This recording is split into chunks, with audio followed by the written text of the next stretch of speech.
Hello বন্ধু, cooking with Anusha চ্যানেলে আপনাকে অনেক অনেক স্বাগত। এটাই ডিমের কারির সেরা রেসিপি। খেলে আঙুল চাটতেই হবে। ডিমের কারি আমাদের অতি পরিচিত খাবার, যা প্রতিটি ভারতীয় রান্নাঘরে একটি বিশেষ স্থান রাখে। এর স্বাদ ভীষণই সুস্বাদু এবং এর গন্ধ প্রতিদিনের খাবারের স্মৃতি ফিরিয়ে আনে। তবে সহজ মনে হলেও ডিমের কারির স্বাদ কিন্তু অনেকেই আনতে পারে না। তো চলুন জেনে নিন কিভাবে তৈরি করলে সহজ পদ্ধতিতে ডিমের কারির স্বাদ সঠিক হয়। তো রইল রেসিপি। প্রথমে আমি এখানে 9টা হাঁসের ডিম আর 10টা ছোট মাপের আলু কেটে নিয়ে ধুয়ে নিয়েছি। এখন এগুলোকে প্রেসার কুকারে দিয়ে আমি এখন সেদ্ধ করব। আর এই হাঁসের ডিমগুলো বেশ সুন্দর আর বেশ মোটা মোটা, আর এটা টাটকা হাঁসের ডিম।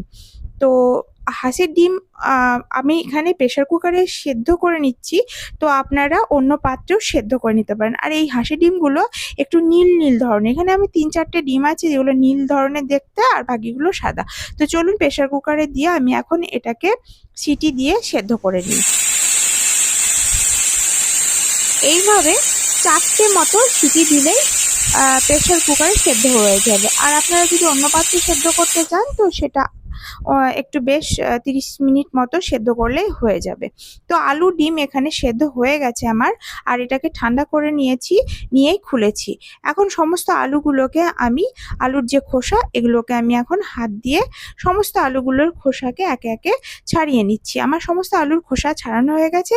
এবার চলুন এবার ডিমের খোসাগুলোকে ছাড়িয়ে নিই। এখানে একটা কথা বলি, হাঁসের ডিম যেহেতু টাটকা, তো ছাড়াতে অনেকটাই প্রবলেম হয়। তো এর জন্য কি করলে হাঁসের ডিমের খোসা ভালো মতো উঠে যায় সেটা একটু কমেন্টে প্লিজ জানাবেন। আমার প্রত্যেকবারই একই হয় যে হাঁসের ডিম বিশেষ করে আমার সেদ্ধ করার পর ছাড়াতে গেলে একদমই খোসা ছেড়ে যায়, মানে খোসার সঙ্গে ডিমের অংশ উঠে আসে। তো দেখুন আমি খুব আস্তে আস্তে মানে হাঁসের ডিমটাকে ছাড়াচ্ছি। তো একই অবস্থা দেখুন, এই যে একদম খোসা সমেত ডিমের সঙ্গে, মানে খোসার সঙ্গে ডিম উঠে চলে আসছে। তো কার কার এরকম সমস্যা হয় কমেন্টে প্লিজ আমাকে জানাবেন। আর কি করলে হাঁসের ডিম আর এই অংশ এইভাবে খোসার সঙ্গে ওঠে না সেটাও প্লিজ জানাবেন আমার কমেন্টে। তো এইভাবে আমি সমস্ত গুলোকে, মানে ডিমগুলোকে ছাড়িয়ে নিয়েছি। খুব কষ্টে 2-1টা ডিমের একটু অংশ উঠে নিই, বাদবাকি সব এই দেখুন কিভাবে উঠে গেছে। একদমই অবস্থা খারাপ হয়ে গেছে ডিমের। তো প্লিজ আমাকে কমেন্টে জানাবেন কিভাবে করলে হাঁসের ডিম খোসার সঙ্গে এইভাবে ডিমের অংশ ওঠে না। তো এখন সমস্ত ডিমগুলোকে এবার এইভাবে কাট লাগিয়ে দিতে হবে চারিদিক থেকে, তাহলে পরে যখন গ্রেভি বা ঝোল কারি যাই বলুন না কেন হবে, তখন হাঁসের ডিমের মধ্যে ঢুকে যাবে সুন্দরভাবে লবণ। তো এখন এই ডিমগুলোকে ভাজবো। এর জন্য পরিমাপ মতো তেল দিয়ে দিয়েছি, এখানে 4 চামচ তেল দিয়েছি। আর 2 চা চামচ মতো হলুদ গুঁড়ো আর 1 চামচ মতো লবণ দিয়ে দিলাম। দিয়ে এবার কাট লাগানো সেদ্ধ ডিমগুলোকে দিয়ে দিচ্ছি ভাজার জন্য। সমস্ত ডিমগুলোকে দিয়ে এবার ভালো করে নাড়াচাড়া করে ভেজে নিতে হবে লাল লাল করে। আমি এখানে আস্তে হালকা হাতে নাড়ছি, কারণ হচ্ছে এখানে আমার ডিমের এমনিতেই ডিমের অংশ খুলে খুলে গেছে। তো এইভাবে আমি আস্তে আস্তে ডিমগুলোকে লাল লাল করে ভেজে নিচ্ছি। এভাবে ডিমগুলোকে লাল লাল করে ভেজে নিতে হবে। এবার ডিমগুলো ভাজা হয়ে গেছে, আমি এখন ডিমগুলোকে তুলে নিচ্ছি। আমি যেভাবে ডিম রান্না করা দেখাচ্ছি এইভাবে যদি আপনারা অন্য ডিম রান্না করেন তাও ভীষণই টেস্টি একটা সুন্দর সহজেই ডিমের রেসিপি আপনারা তৈরি করে ফেলতে পারবেন।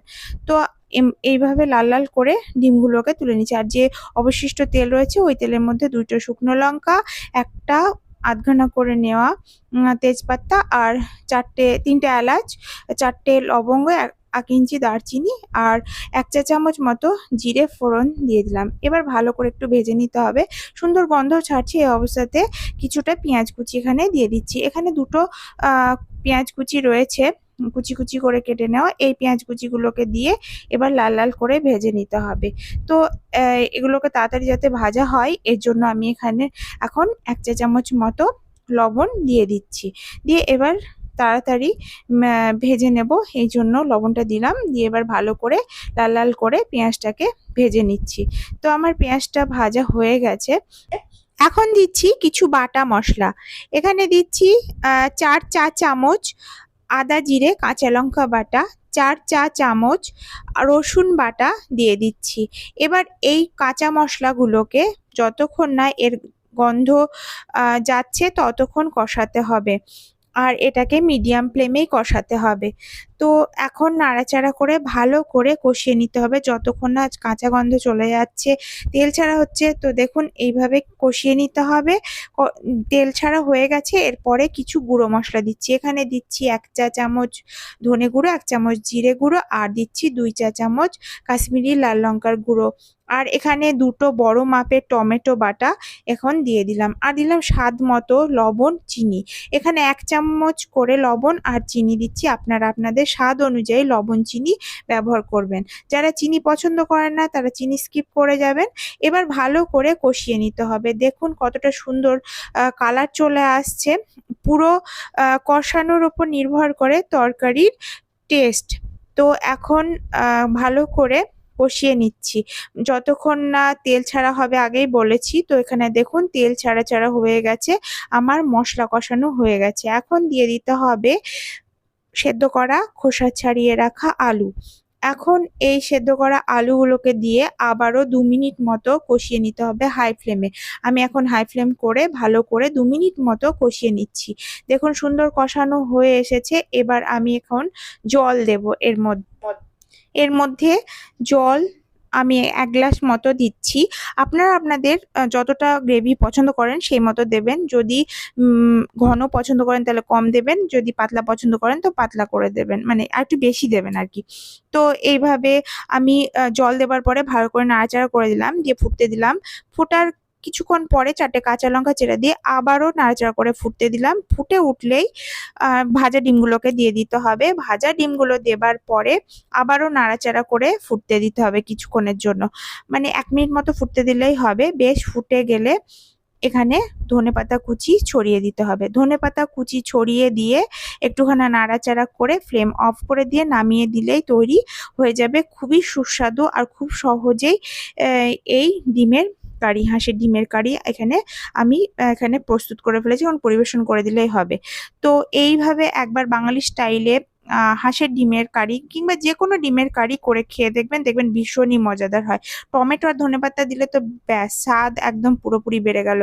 আর এর সঙ্গে দুপুরে গরম ভাতে দারুণ লাগে, মানে অতুলনীয়।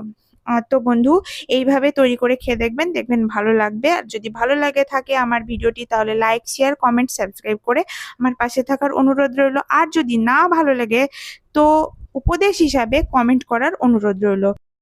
তাহলে বন্ধু নেক্সট ভিডিওর সঙ্গে আবারও দেখা হচ্ছে। তো ততক্ষণে দেখতে থাকুন আর আমার সঙ্গে থাকুন। ধন্যবাদ।